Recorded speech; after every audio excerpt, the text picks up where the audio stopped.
Innal hamdalillah nahmaduhu wa nasta'inuhu wa nastaghfiruh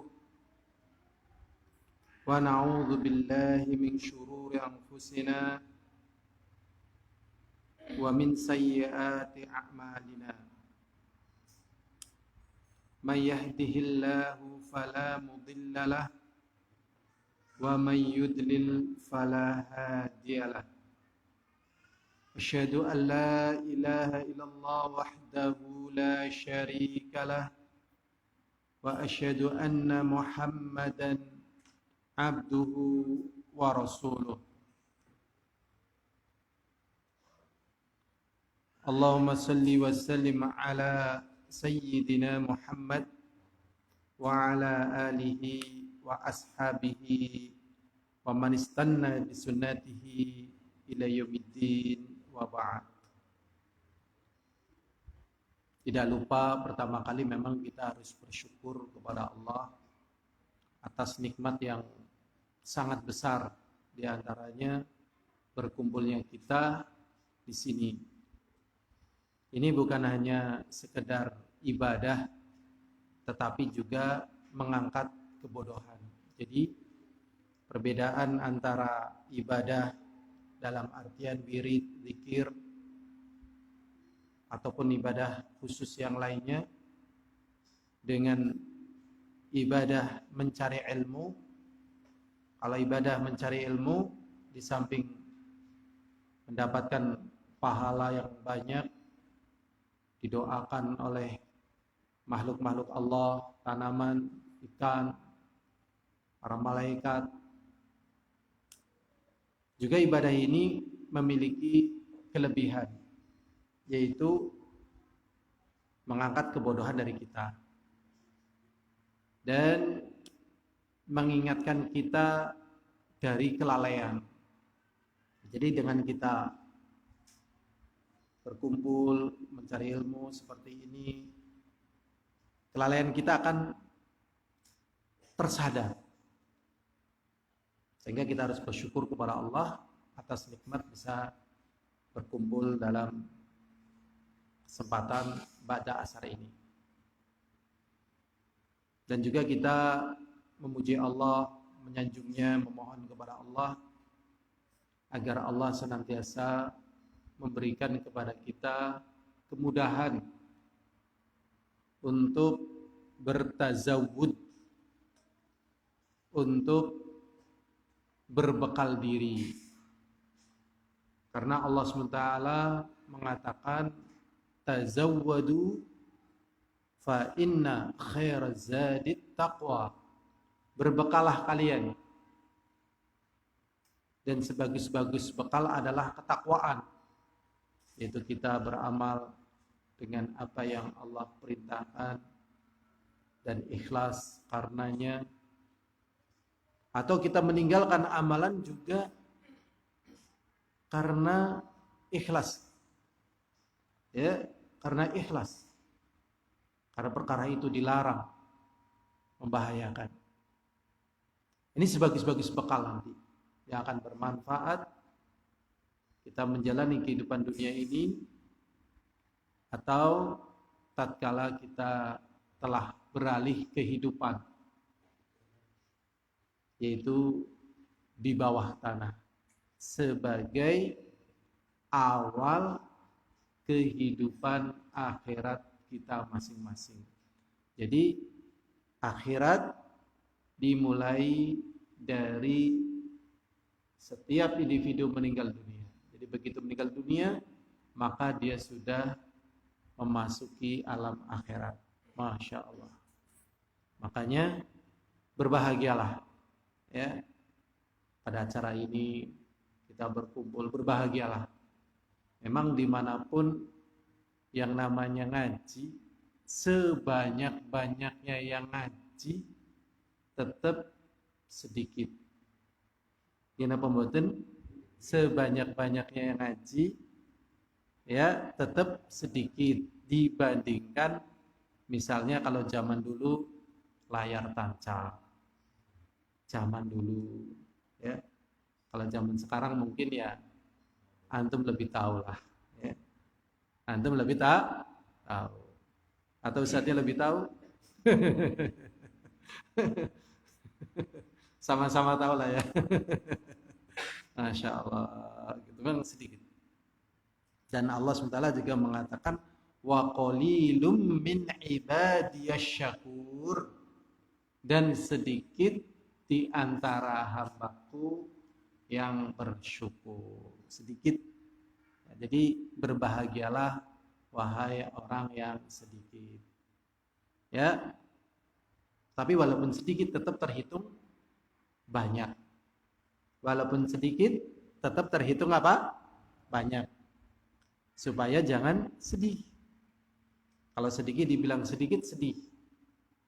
Dalilnya apa yang dikatakan oleh Allah SWT, inna Ibrahim kana ummatan qanitan hanifan walam yaku minal musyrikin. Allah SWT berfirman, sesungguhnya Ibrahim, inna Ibrahim, sesungguhnya Ibrahim kana ummatan, dia adalah seorang umat. Jumlah Nabi Ibrahim ada berapa? 1. Oleh Allah disebut dengan apa? Umat. Padahal umat ini kan banyak. Tapi disebut dengan umat oleh Allah SWT. Dijelaskan oleh ahli tafsir, li alla yastauhish li qillatis salikin. Disebut dengan umat supaya Nabi Ibrahim jangan kesepian dengan sedikitnya orang-orang yang meniti ilmu, yang meniti tauhid, yang meniti agama. Jadi dalam masalah ilmu memang dari zaman ke zaman ya lebih sedikit ya. Ada satu kisah seperti ini. Ada seorang ulama ngajar ngaji. Ya, ada seorang ulama ngajar ngaji. Tiba-tiba ada seekor gajah lewat di samping majelis taklim tersebut. Dan para santrinya belum pernah lihat gajah. Ya, gajah kan biasanya di Indonesia ya, di Indonesia dan sebagainya. Mungkin di Timur Tengah ada tapi jarang. Mungkin di Afrika ada.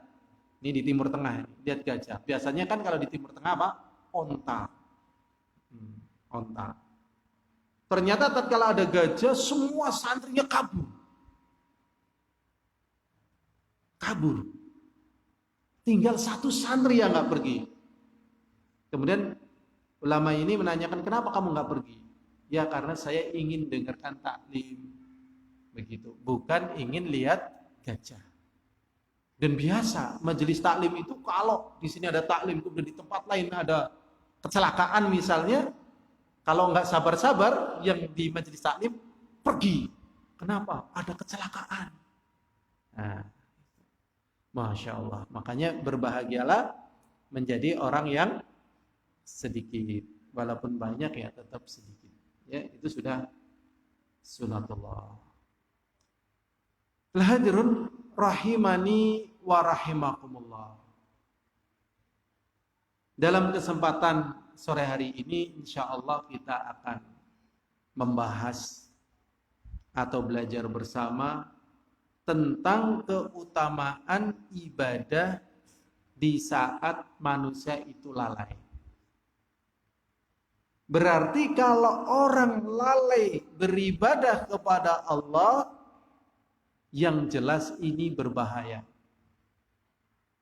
Baik bagi dirinya ataupun bagi orang lain. Jadi kalau ada orang lalai, kemudian nggak cepat-cepat bangkit, itu akan menular. Sebagaimana pepatah mengatakan, su'ul khuluqi yu'di. Akhlak yang jelek itu nular, cepat sekali nular. Mungkin orang memperjuangkan, ayo baca Quran gitu kan. Betapa sedikitnya orang yang memegang mushaf Al-Quran. Saya pas kemarin pulang dari ngisi di Purwokerto. Mau melewati, ternyata nggak bisa melewati jalan. Karena jalannya ditutup. Ada kereta yang mau lewat. Maka saya lihat para penghuni kereta hampir semuanya megang apa? HP. Masya Allah. Cari yang megang Quran coba. Mungkin akan berkata, lo kan di dalam HP itu kan ada aplikasi Quran. Ya, cek yang buka aplikasi Quran. Ya gitu. Masya Allah. Ya Allah, ya Rabbi. Jadi demikian memang kehidupan di dunia. Kemudian sebenarnya apa yang melatar belakangi orang itu lalai? Di antara yang melatar belakanginya karena iman melemah. Jadi kalau kita misalnya melihat orang rajin ngaji, betah di masjid, betah beramal saleh, semangat menghidupkan agama, dia sedang naik imannya. Biasanya nanti kalau awal Ramadan imannya naik ini. Tapi kalau misalnya masuk masjid rasanya kayak masuk open yang bikin roti tadi, wah ini imannya lagi turun. Kenapa kamu cepat-cepat? Ada urusan, ada ini, ada itu gitu. Padahal itu tetap karena imannya secara umum lagi tuh turun. Panas. Di masjid apa? Panas. Itu yang masih kuat masuk masjid. Sebagiannya baru lihat panas ini. Akhirnya lewat aja. Lewat. Jadi dalam keadaan imannya apa? Sedang lemah. Iman adalah iqrarun bil lisan wa i'tiqadun bil janan wal amalu bil jawarih. Yazidu bit ta'ah wa yanqusu bil maksiat. Iman itu adalah perkara yang diucapkan dengan lisan, diyakini dengan hati, dikerjakan dengan anggota badan. Jadi termasuk daripada keimanan itu beramal soleh. Kalau amal solehnya lagi menurun, berarti rasa manisnya iman ini lagi berkurang. Yazidu bita'ah, kalau dia bertambah taat kepada Allah dan menjauhi maksiat, imannya menguat. Tapi kalau misalnya bermaksiat, bukan hanya pada orang tua, bahkan anak-anak yang bermaksiat mesti ibadahnya menurun. Jadi siapa saja yang bermaksiat, ya menurun. Ada hal yang lebih berbahaya daripada maksiat. Ada hal yang lebih berbahaya dari dampak maksiat. Apa itu kira-kira? Minder. Minder di hadapan Allah dan hilangnya rasa malu. Kalau sudah minder di hadapan Allah, tatkala mau memohon kepada Allah, gak pede. Tatkala gak pede, akhirnya mohonnya kepada penghuni kuburan. Mbah, ngesuk sing ragil arep disepiti. Lah rong bulan maning, Mbah, sing barep arep manten. Wong bae sing wis mati dhisit, ya bae ngendikaring Allah, men Allah nulung. Wong aku akeh dosane, Mbah, begitu. Akhirnya berdoanya kepada penghuni kubur. Padahal penghuni kubur itu tidak mampu menolong dirinya sendiri. Tetapi dia didoakan.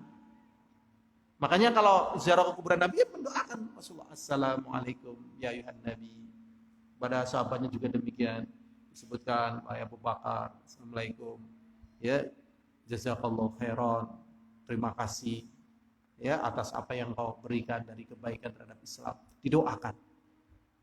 Ya, dan orang mati itu, Mbah, tukokna aku Mbah, tatkala meninggal. Mampu atau tidak mampu? Tidak mampu, padahal belum dikubur. Harusnya didoakan. Tapi karena nggak pede, akhirnya meminta kepada selain Allah, minder kepada Allah. Ini dampak daripada apa? Maksiat. Ya, caranya adalah banyak berzikir, banyak beristighfar, supaya kemudian kelalaiannya ini terobati. Yang kedua, kelalaian ini disebabkan karena berkurangnya ilmu atau belum tahu. Sehingga Rasulullah SAW pernah mengatakan, ala syifa al-ayyi as-su'al, ketahuilah obat dari ketidaktahuan adalah bertanya. Kemudian juga tatkala orang mendapatkan ilmu, itu persis seperti tanah mendapatkan air hujan. Rasulullah SAW mengatakan, mathalu ma ba'athanallahu bihi minal ilmi wal huda kamathali ghaithin asaba ardan fakanat minha tayyibah amsakatil ma wa tumbitul kala'a wal ushbul kathir wa anna minha ajadib tumsitul ma'a wala tumbitul kala'a wa kana minha ukhra innama hiya ki'an la tumsikul ma'a wala tumbitul ma'a wala tumbitul kala'a wa kadzalika mathalu man lam yarfa' bidzalika ra'san wa lam yaqbal hudallah alladzi ursiltu bihi. Rasulullah SAW menggambarkan ilmu yang aku bawa itu ibaratnya hujan. Kita bayangkan misal gak hujan selama 1 tahun. Apa yang terjadi? Ya Allah, paceklik. Setahun loh. Gak sampai 2 tahun. Setahun aja udah paceklik. Wah, kambing-kambing udah kurus, sapi kurus, tanaman mati, sumur kering. Itu sudah, Masya Allah. Begitu. Itu ibarat orang yang tidak mendapatkan ilmu, gambarannya seperti itu. Lah, bagaimana kalau dia tidak mendapatkan ilmu? Setahun, 2 tahun, 3 tahun. Awalnya dia tahu minum khamr haram. Awalnya merasa berdosa. Setahun, 2 tahun, sampai lama dia nggak pernah ngaji. Ya, bahkan dia benci sama orang-orang yang nggak minum khamr. Mungkin dia akan marah tatkala anaknya, nak beli khamr nak. Nggak ada duit bah, misalnya. Apa kamu anak durhaka disuruh beli khamr nggak mau, Masya Allah. Nyuruh istrinya, dek beli khamr, misalnya. Itu bisa berubah seperti itu karena mati sebagaimana tanah yang mati tadi. Kemudian Rasulullah SAW memberikan ilmu yang ibaratnya hujan, maka di antara tanah itu ada yang thayyibah, yang baik, mampu menerima air dan menumbuhkan tanaman-tanaman serta rumputan yang banyak. Ini tanah yang subur, tanah pertama. Kemudian tanah yang kedua ajadib, mampu menampung air tetapi tidak mampu menumbuhkan tanaman. Kalau gambaran yang pertama ini adalah para ulama. Dia mampu menerima ilmu dan mengamalkannya. Tatkala ditanya bagaimana hukum mani tabung misalnya, ditanya tentang apa? Mani tabung. Mani kok ditabung ya Pak? Masya Allah. Udah pernah dengar tentang pembahasan mani tabung? Dereng ya Pak? Dereng. Oh. Bagaimana tentang cloning misalnya? Naksing gemian sih. Bagaimana BPJS misalnya?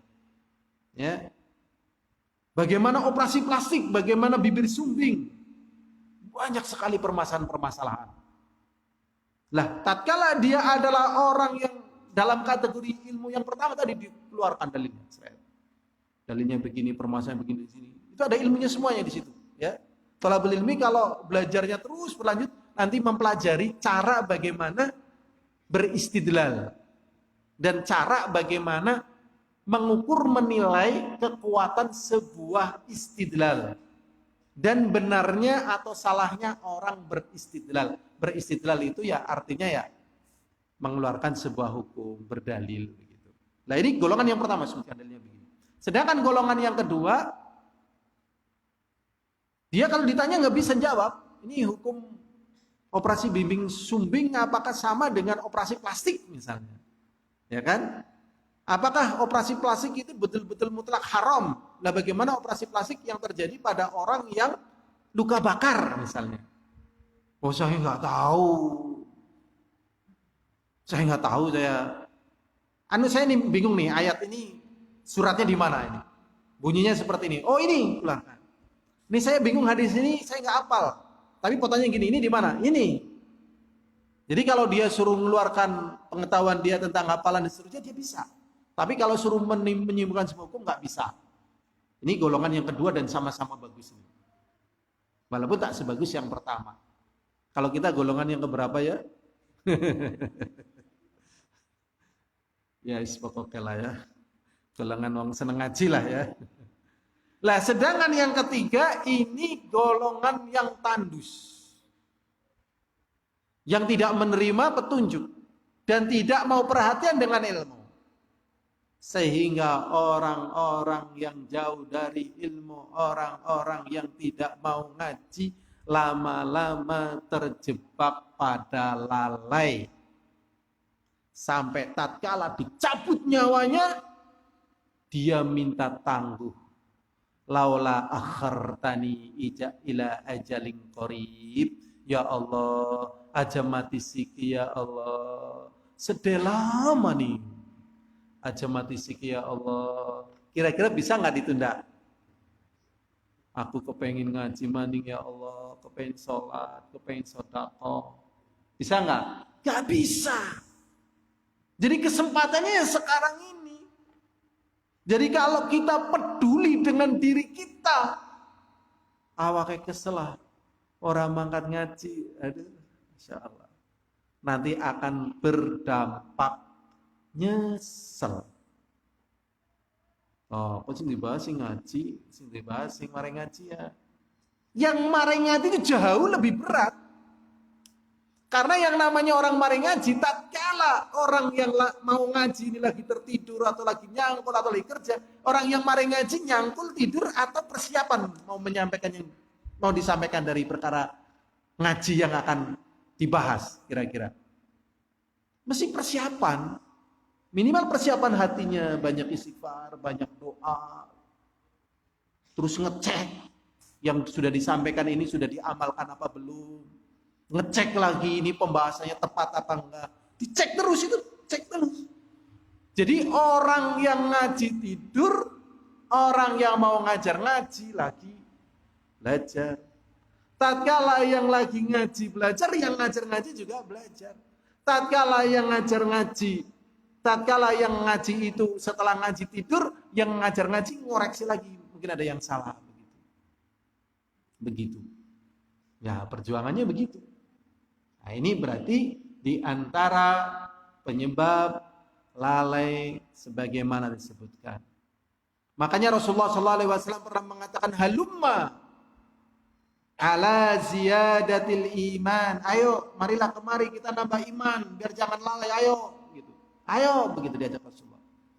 Ternyata bentuknya ngaji. Dan sebenarnya manusia bisa merasakan apa yang dia rasakan tatkala dia keluar dari majelis taklim dengan tatkala dia keluar dari majelis sabung ayam. Ya kan? Sekarang apa ada orang yang sabung ayam sekarang ini? Masih ada nggak? Jarang ya. Yang terkenal sabung ayam kan Gombong. Kalau saya ditanya orang mana Mas? Gombong. Tatkala dia di Bogor. Oh, banyak Bangkoknya ya Mas ya. Saya sendiri nggak tahu Bogor ayam Bangkok. Pas saya di Magetan, punya teman di Magetan itu, teman asalam. Dari mana? Ya, Gombong. Oh, ayam Bangkok ya Mas. Jadi sekarang yang sabung ayam Bangkok jarang ya. Alhamdulillah. Ya, paling judi online nggih.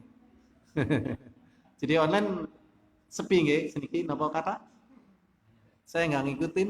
Nek game-gamean mboten enten nggih game-gamean. Game. Kalau zaman dulu kan ada PlayStation, sekarang nggak ada ya. Jarang ya. Kenapa? Nggak ada PlayStation, nggak ada. Sudah pindah ke tangan masalahnya. Itu tatkala keluar dari majelis itu dan keluar dari majelis ilmu rasanya beda. Kalau keluar dari majelis ilmu, ya Allah semangatnya naik gitu kan. Masya Allah. Tapi kalau keluar dari majelis yang lain loyo, bingung, pucat. Ketiga, yang menyebabkan orang lalai di antaranya nggak mau menolong agama Allah. Nggak suka pengajian, ngono urusi dewek. Ya yuk bareng-bareng, aku repot lah, kau sing nyapu ya. Nah, tapi engkau mangkat, ya insya Allah. Ternyata nggak berangkat. Setahun, 2 tahun nggak berangkat. Akhirnya lama-lama disamber sama syaitan. Karena manusia itu ada serigalanya. Sebagaimana domba. Domba itu ada serigalanya. Serigalanya domba itu apa? Ya serigala. Dan serigalanya manusia itu apa? Syaitan. Makanya orang yang menolong agama Allah dijaga oleh Allah SWT. Dan Allah SWT mengatakan intang surullaha yang surkum wa yuthabbit aqdamakum. Jikalau kalian menolong agama Allah, maka Allah akan menolong kalian. Dan terasa sekali pertolongan Allah kepada orang-orang yang menolong agama Allah. Biasanya dalam keadaan genting. Ya, wah ini dapurnya nggak ngebul.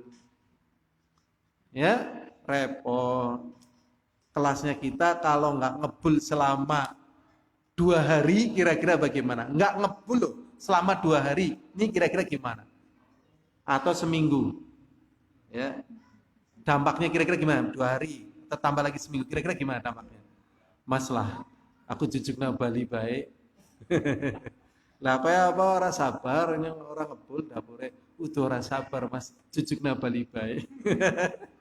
Sabar. Kau tuh kan wis seminggu orang ngebul, ya, minta pulang, ya, minta pulang, wis jujuk na Bali. Ternyata dapurnya masih belum ngebul.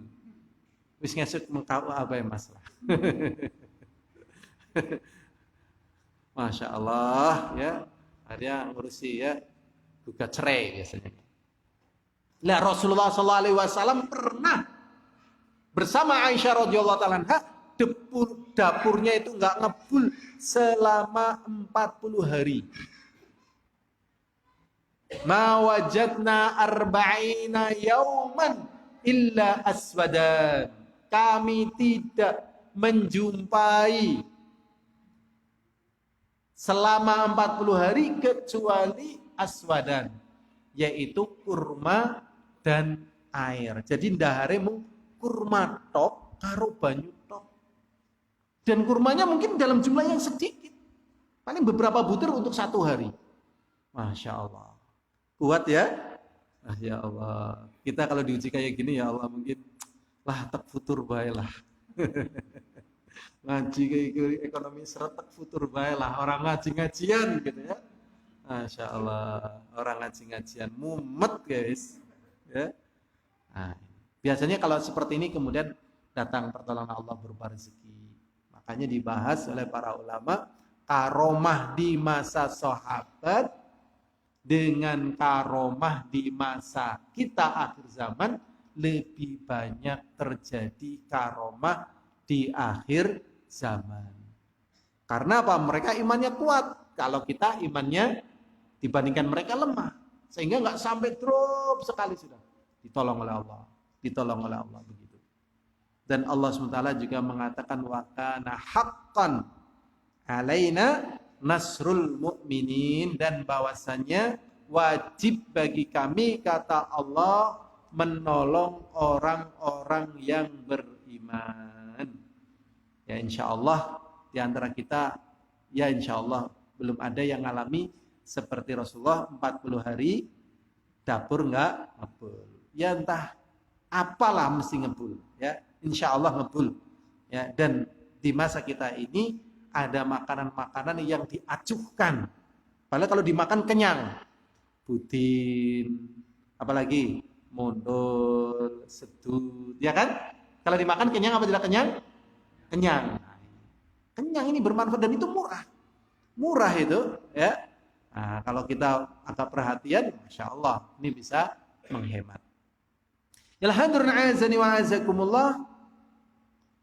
Apa sih keutamaan orang yang beribadah di saat manusia lalai beribadah kepada Allah? Jadi pembahasan ini memang berawal dari hadis Usamah bin Zaid bin Harithah radhiyallahu taala anhu.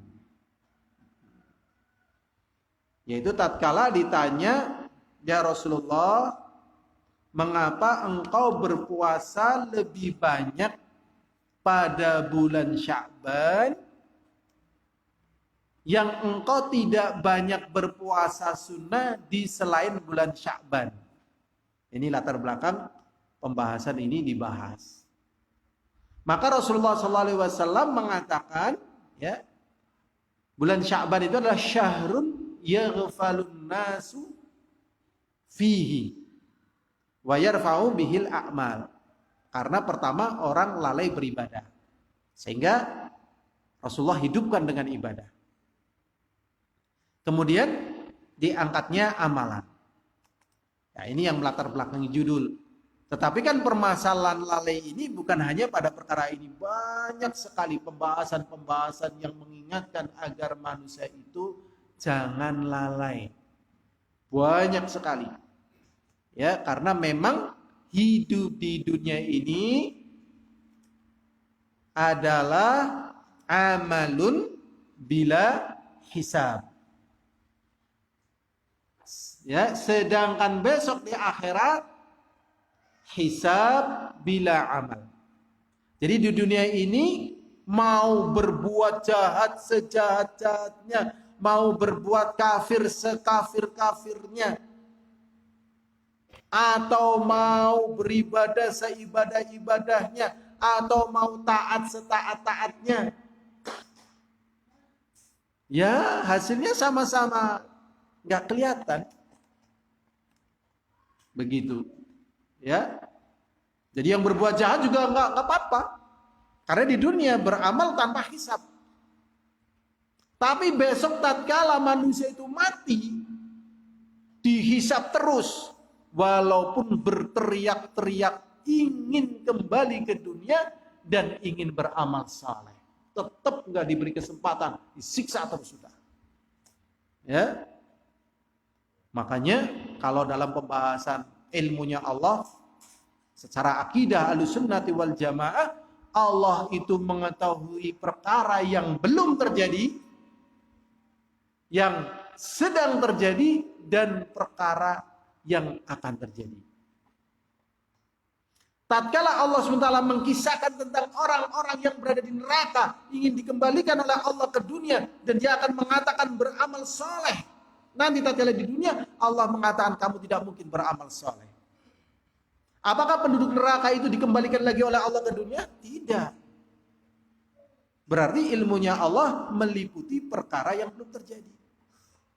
Nah, itu terjadi perbedaan antara kehidupan dunia ini dengan akhirat, sehingga manusia terbawa kepada kelalaian. Nih. Maka tatkala orang menghidupkan ibadah di saat manusia itu lalai, maka ya dia menjadi orang yang beribadah sendirian. Tatkala dia beribadah sendirian, ini menjadi keutamaan bagi dia. Ya. Ini menjadi keutamaan bagi dia.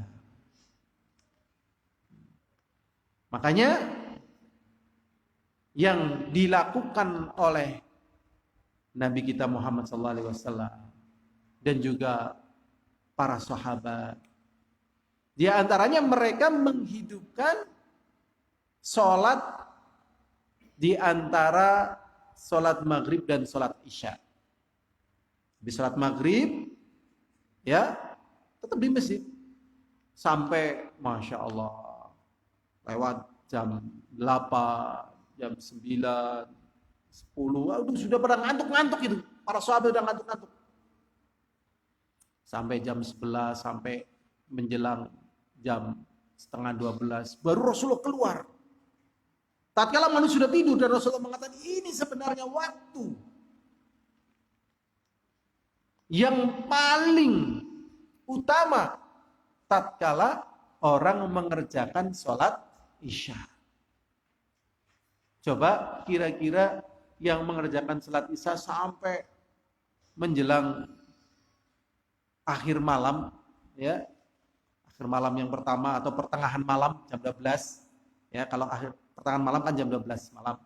Ini jarang atau sangat sedikit?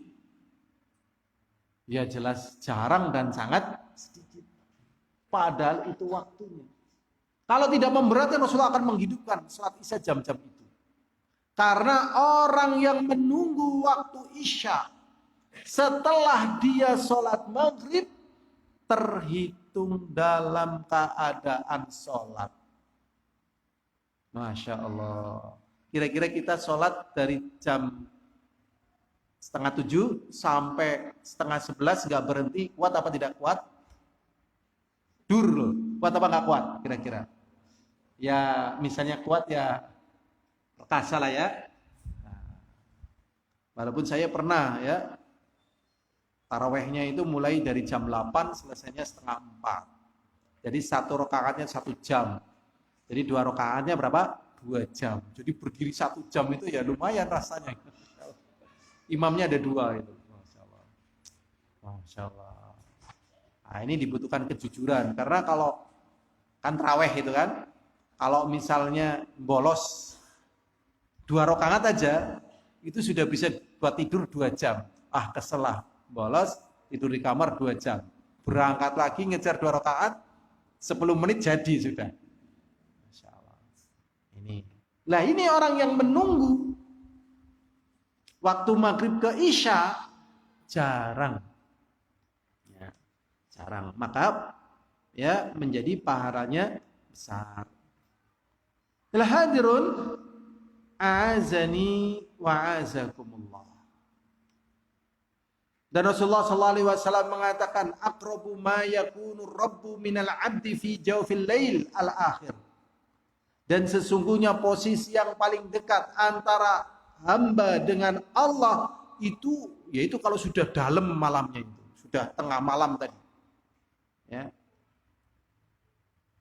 Fa in istata'ta an takuna, dan kalau memang ada di antara kalian yang mampu mayadzukurullah, yang ingat kepada Allah fitil kasa'ah pada waktu itu, fakun, maka jadilah. Makanya di sebagian majelis taklim itu sengaja taklimnya agak diundurin kalau isya, dari maghrib ke isya. Misalnya sekarang maghrib jam berapa itu? Maghrib jam 6 ya, kalau isya jam berapa? 7.15 ya, kadang ya diakhirkan sampai setengah 8 ya, atau kadang diakhirkan sampai menjelang hampir jam 8. Kalau misalnya isyanya itu awal isyanya itu masuk saya misalnya setengah 8, mungkin selesainya setengah 9 akan diakhirkan. Ada sebagian begitu karena dalam rangka mendapatkan keutamaan.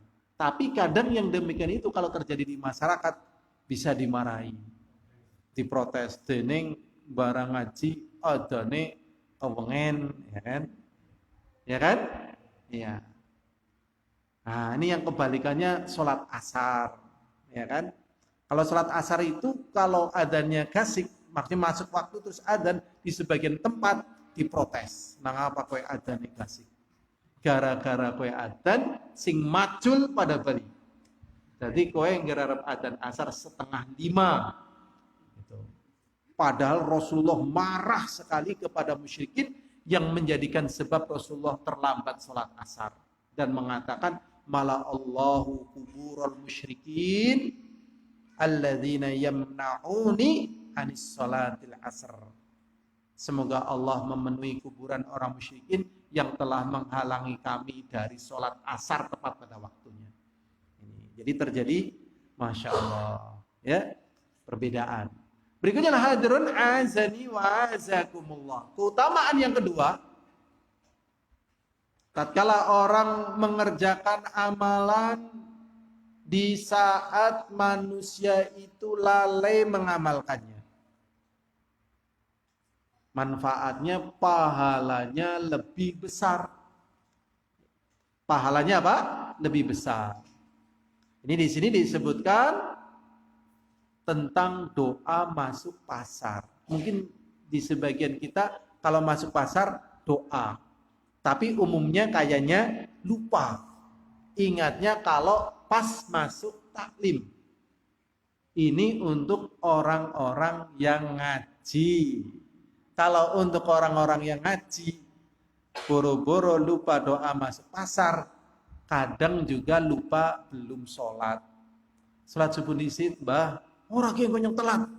Nah, kudune mau makan jam telu ke, kerainan ke, tangi jam 4. Ya kok sholat subuh disit orang 14 kadang lupa sholat subuh ini. Nah, ini doa masuk pasar di sini contohkan. Ya. Rasulullah SAW mengatakan, ya di sini diriwayatkan dari Al-Hakim dalam Mustadraknya dari Umar bin Khattab.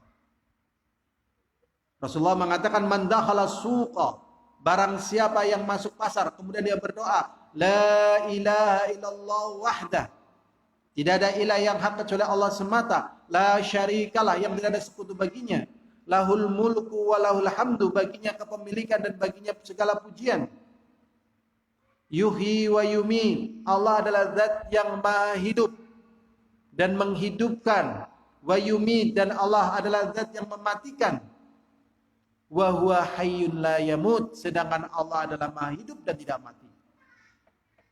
Biyadihil khair, di tangan Allah segala kebaikan. Nah ini sebenarnya doa ini, masya Allah ya, menenteramkan orang yang mau jualan di pasar. Karena kadang masuk pasar gak bawa untung, yang untung malah tetangganya, kadang sedih dan seterusnya. Ingat kata-kata ini, doa ini, di tangan Allah kebaikan. Ya mungkin belum dimudahkan, sabar aja, jualan lagi, nanti kan ya diberi oleh Allah rezeki.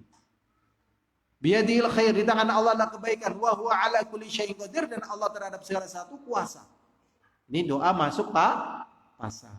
Insya Allah yang ngaji di sini semuanya sudah hafal. Sudah hafal atau sudah lupa?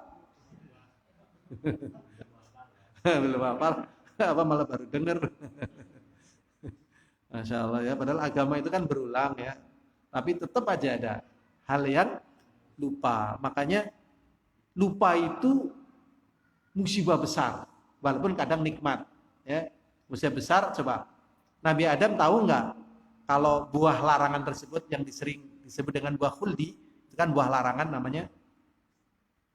Nah, Nabi Adam ya, bukan Nabi Musa. Nabi Adam tahu nggak kalau makan buah larangan tadi itu nggak boleh? Tahu nggak? Tahu ya kan? Mendekat aja nggak boleh. Dimakan apa nggak dimakan? Dimakan. Karena apa? Lupa. Ini lupa di bidang seperti ini nih yang petaka ya. Ya, petaka. Dan biasanya orang melakukan maksud karena apa? Lupa. Ya, lupa. Tapi memang prosesnya apa? Lupa. Seperti kita lupa masuk doa masuk pasar ya kan? Nah, lupa utamaan apa? Bulan Sya'ban, lupa bahwasanya surga itu ya dekat sekali dengan tatkala kita berbakti sama orang tua kita. Ya. Hadisnya ada jelas itu. Jadi kalau orang pingin masuk surga gampang. Kalau masih punya orang tua, rutin aja deh. Ya, misalnya sehari 2 kali atau 3 kali pijetin kakinya 5 menit, pergi. Nanti datang lagi ngajak ngobrol. Kalau orang tua sudah sepuh itu, sebenarnya nggak begitu banyak butuh duit. Butuhnya apa? Ngobrol. Domai ya meneng bae. Diwadaya meneng bae. Jenengane bewong tua. Yang berjalan itu bukan pikirannya, tapi apa? Perasaannya. Kowe jadi bocah sing bener. Padahal kita sudah berusaha untuk bener. Sing tanggung jawab, padahal udah bertanggung jawab. Mulane nggak jadi bocah sing utek kowe ya Allah. Padahal setiap saat ngaji masih bilang oh, nggih. Bocah ket men bodoh kowe. Oh nggih gitu. Enggak apa-apa, nggih. Kayak gitu. Karena ini beda nih posisinya, ini orang tua lain ini. Ya. Hadisnya banyak lah pada babnya. Tapi ada kisah sedikit. Ya, ceritanya kayak gini. Waktu itu ada seorang ibu. Orang ibu ini membanggakan gurunya. Kamu ini nggak seperti guru saya, kamu itu bodoh, ilmumu nggak apa-apa. Ada apa-apanya dengan guru saya. Guru saya pinter. Gitu, main. Besok kamu ngantar ibu ngaji, biar kamu tahu guru ibu itu ilmunya lebih pintar daripada kamu. Diantar. Nah, setelah diantar, gurunya itu lihat seorang ibu bersama seorang laki-laki. Langsung gurunya, Masya Allah. Takdim luar biasa, mengagumkan luar biasa. Dan merasa nggak punya ilmu di hadapan anak dari ibu tadi. Ya, langsung ngeper ini gurunya ini, guru si ibunya ini yang dibanggakan. Padahal ibunya ini menjatuhkan betul anaknya, dikatakan macam-macam sudah. Nah, ternyata anak si ibu ini namanya Al-Imam Abu Hanifah. Masya Allah. Di masanya, di zamannya, di tempatnya, ya orang yang paling pintar di wilayah itu ya Al-Imam Abu Hanifah. Al-Imam Abu Hanifah, coba Masya Allah. Sampai ibunya nggak tahu kalau anaknya lebih apa? Pinter. Karena memang orang soleh itu nggak menyembunyikan pinternya. Ngapain menyembunyikan pinternya? Apalagi di hadapan orang tua. Ya, apalagi di hadapan orang tua. Popok keket gemien orang ngaji. Kene tak para ikrone. Nah, harusnya jangan begitu. Nggak apa-apa, Pak. Nggak usah sedih, nggak bisa ikro, nggak apa-apa.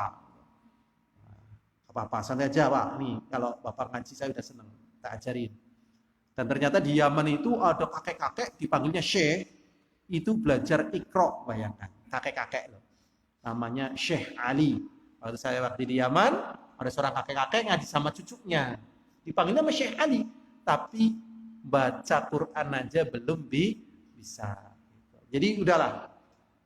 Hadirun azani wa azakumullah, kalau masuk pasar kemudian berdoa dengan doa ini, dan doa ini jarang dilakukan dan banyak orang melupakan, maka kata Rasulullah, kataballahu lahu alfa hasanah, maka Allah akan mencatat untuknya 1000 kebaikan.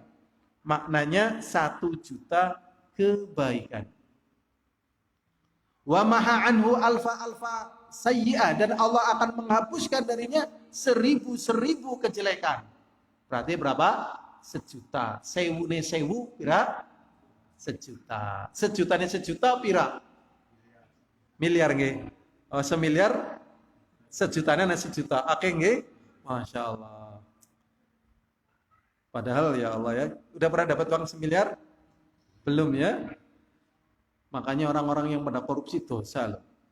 Ya, aja pada korupsi mending duitnya ya daripada orang kena. Coba sing ngaji duit 10 jutaan. Tapi 10 juta ngaji ya 10 juta, 10 juta gitu. Seneng apa enggak seneng? Seneng. Masuk ngaji ya. Insyaallah ngaji apa enggak? Ngaji. Gara-gara dikorupsi ini. Semoga orang yang korupsi dapat hidayah taufik ya. Dia nggak tahu, banyak orang prihatin tetapi merasa bahagia dan tidak merasa miskin. Mereka yang duitnya banyak tidak bahagia dan merasa miskin, padahal korupsinya banyak. Ini dihapuskan 1.000.000 kesalahan. Wa rafa'alahu alfa darajah, dan akan diangkat oleh Allah 1.000.000 derajat. Ini satu, ada dalil lagi ini ya, dalam masalah ini pahalanya besar. Ada 3 golongan ini ya. Tapi kalau lihat waktunya sudah jam 5:05. Kita nambah lagi aja. Tapi bukan pada bab yang kedua, yaitu annaha a'dhamu ajran. Ya, masuk yang ketiga aja. Yang ketiga, annahu akhfa. Keutamaan orang yang beribadah di saat manusia lalai mengerjakan ibadah, ibadah yang dia kerjakan ini jadi lebih tersembunyi. Artinya jarang orang yang tahu. Ya, jarang orang yang tahu. Sebenarnya di hadis yang di atas ini juga disebutkan termasuk ibadah yang menjadikan Allah senang, Allah ridho, dan Allah memberitakan berita gembira kepada orang tersebut. Di antaranya ini, seorang suami, Masya Allah, istrinya cantik, ranjangnya empuk, ya, istrinya apa? Cantik, ranjangnya empuk. Ya tentunya suasananya nyaman. Anak-anak mungkin lagi tidur dan seterusnya, atau mungkin pengantin anyar. Cantik kan identik dengan muda dan seterusnya. Ya, ternyata dia bangun malam tidak peduli dengan istrinya yang cantik tadi, tidak peduli dengan ranjangnya yang empuk tadi, berdoa kepada Allah, mampu menahan syahwatnya karena Allah Subhanahu wa taala. Berarti di sini istrinya tidak tahu. Ya karena mungkin wah ini istrinya lagi capek, disuruh bangun malam paling males gitu. Tapi kalau nggak capek ya juga bangun. Padahal kan halal, tapi karena Allah udahlah, lupakan. Dan di sini juga ada lagi tentang orang yang berjihad di jalan Allah. Dia bersabar karena Allah. Kemudian lagi orang yang lagi safar dalam kendaraan, ternyata dia sempatkan untuk singgah. Paling lamanya safar ya capek ya susah untuk tahajud, Masya Allah. Ya, dan jarang sekali orang-orang yang safar tatkala berhenti misalnya di stasiun jam berapa tahajud misalnya, atau naik bis pas lagi berhenti di rest area tahajud misalnya, kan jarang ya, update status, foto makanan ya kan. Masya Allah. Apalagi kalau di tempat wisata, ya Allah, kebanyakan lalai, Masya Allah, lalai gitu ya. Jadi kelebihannya tatkala ibadah di masa lalai ya itu lebih tersembunyi. Sebagaimana di dalam hadis Rasulullah SAW tentang kisah 7 orang yang akan dinaungi oleh Allah di saat tidak ada naungan kecuali naungan Allah.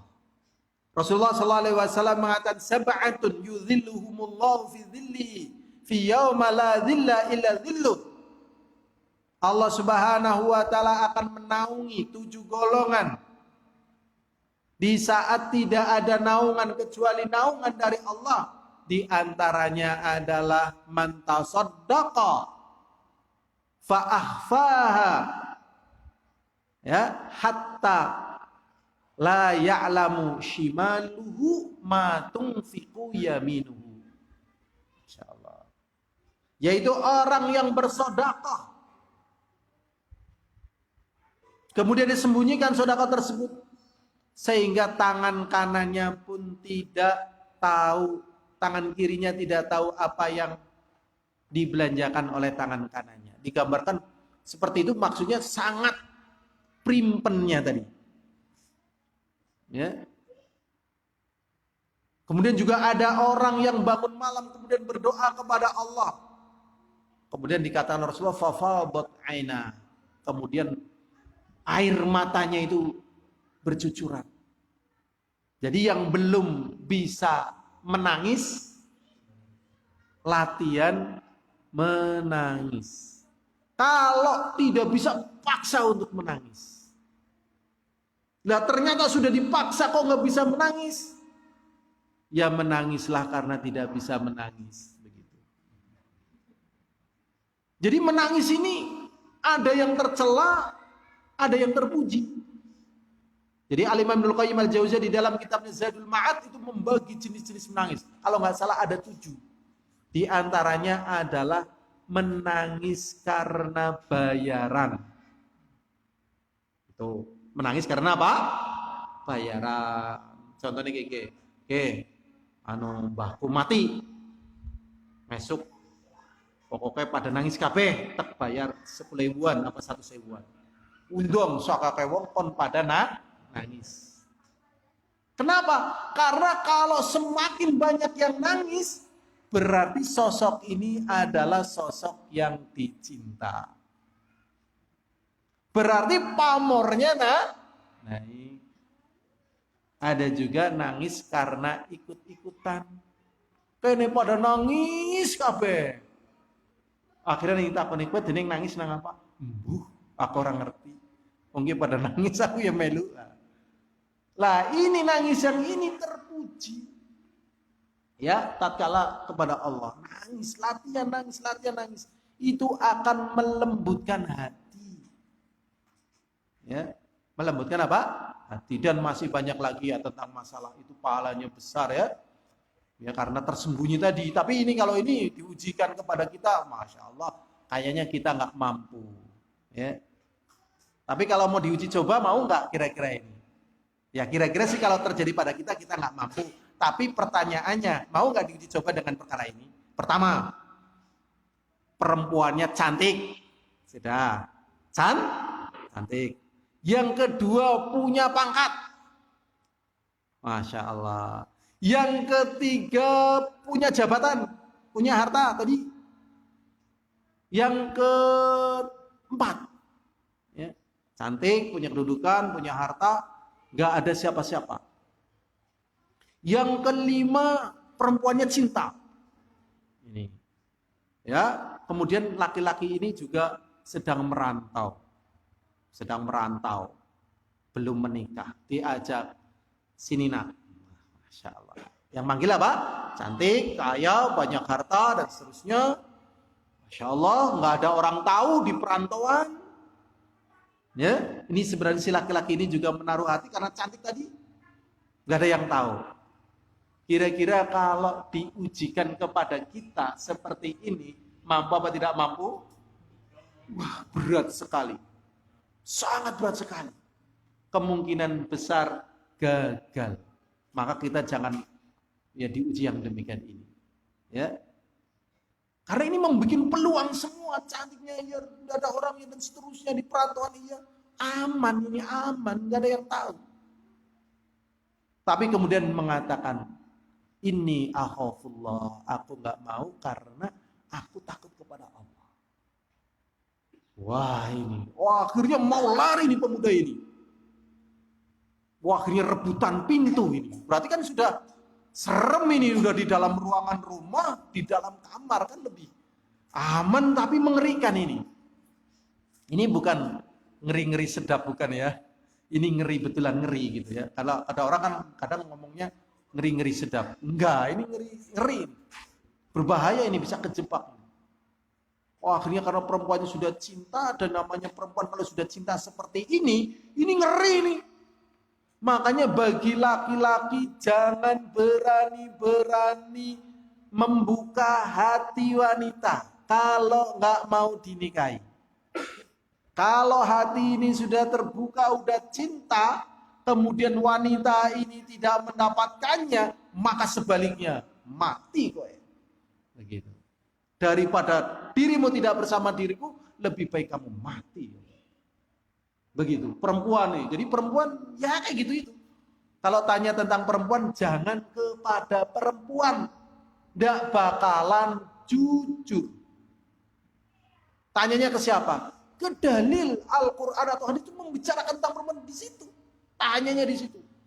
Kalau ke mereka ya akan sembunyi. Perempuan ini paling pintar menyembunyikan dirinya. Ya karena memang ada kelemahan pada perempuan. Maka perempuan yang paling berstrategi. Cuman kelemahannya seperti itu.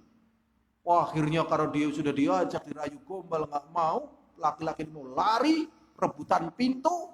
Wah, akhirnya yang kepegang adalah pakaiannya. Seret. Karena saking kerasnya, pakaiannya apa? Sobek. Ya kan? Pakaiannya apa? Sobek. Bayangkan pakaian kok sobek. Berarti kan kenceng itu.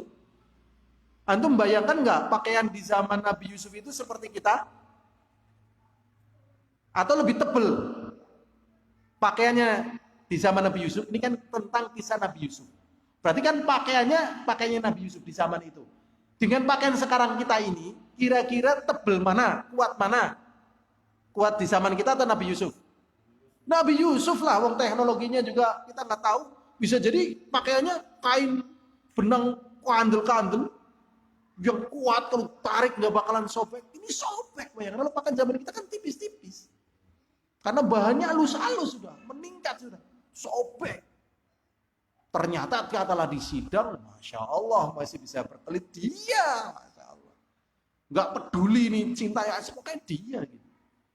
Wah ini perempuan. Tapi setelah diketahui, wah ini yang jahat istrinya ini. Kalau memang yang jahat Yusuf kan, sobeknya bukan dari belakang, tapi dari depan belakang kan berarti istrinya yang minta. Karena Yusuf lari nggak mau. Tapi tetap Yusuf di penjara. Kalau dalam catatan tafsir Kemenak kayaknya cuma 7 tahun. Ya, di situ ada kisah setelah berjalan 7 tahun, akhirnya Yusuf dikeluarkan. Akhirnya Yusuf sama Zulaikha jadian gitu ya. Wah ini berita nggak benar.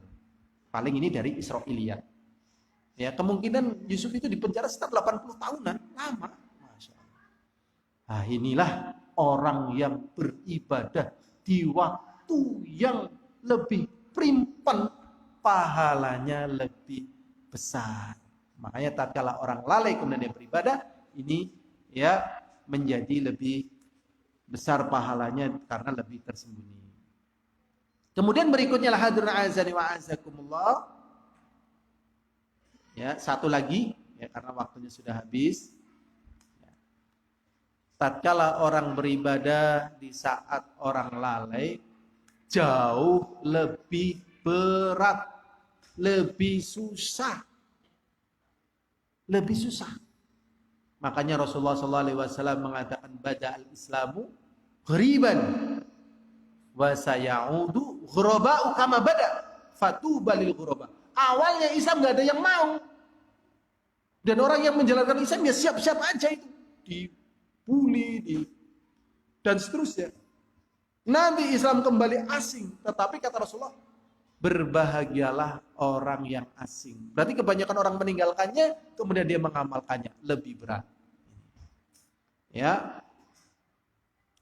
Bahkan Rasulullah SAW mengatakan, inna min waraikum ayyamas sabr. Sesungguhnya nanti, dari umat-umat di belakang kalian, mereka akan menjumpai hari-hari yang penuh kesabaran. Menjalani harinya ini penuh kesabaran karena banyak yang sudah meninggalkan. Maka Rasulullah mengatakan lil mutamassiki fihinna yauma idzin, maka barang siapa yang memegangi agama Allah pada hari itu, bima antum alaihi, pada saat kalian saat ini beramal, itu kepada para sahabat, ya, ajrun khamsina minkum, maka bagi mereka pahala 50 kali lipat pahala di antara kalian. Ya. Ya Allah ya Rabbi, karena memang berat, ya, berat. Kemudian hadirin azani wa azakumullah, yang terakhir, orang yang beribadah di saat orang lalai beribadah ini menjadikan tertolaknya petaka. Tertolaknya apa? Bencana, kehancuran. Kalau dalam kitab Fathul Majid disebutkan la taqumu sa'ah hatta la yuqal Allah Allah Allah. Tidak akan terjadi kiamat sampai nanti tidak ada orang lagi yang mengucapkan Allah Allah Allah begitu. Maksudnya yang beribadah kepada Allah. Berarti kalau di saat semua orang meninggalkan ibadah, kira-kira bumi ini manfaat nggak diperpanjang? Tidak, hancur semuanya aja. Langit digulung, bumi digenggam, hancurin aja. Tetapi tatkala ada orang yang masih beribadah ditunda oleh Allah Subhanahu wa taala. Ini diantara manfaat orang beribadah di saat orang lalai mengerjakannya. Ya. Ini saja yang bisa kita sampaikan. Semoga kita menjadi orang-orang yang tidak lalai dan menyebabkan orang lain tergugah untuk mengerjakan apa? Kebaikan. Dan semoga Allah juga meringankan kita dalam beribadah dan memudahkannya dengan memberikan kemudahan-kemudahan yang menjadi penguat kita beribadah, seperti rezeki, istri yang soleha, anak-anak yang soleh-soleha, ya, kesehatan badan kita, tetangga yang baik, teman yang baik, ya, sehingga kita terasa ringan di dalam taat kepada Allah SWT. Kalau ada kebenaran datangnya dari Allah, dan apabila ada kesalahan datangnya dari diri saya sendiri dan juga syaitan. Al-afu minkum walhamdulillahil alamin. Assalamualaikum warahmatullahi wabarakatuh.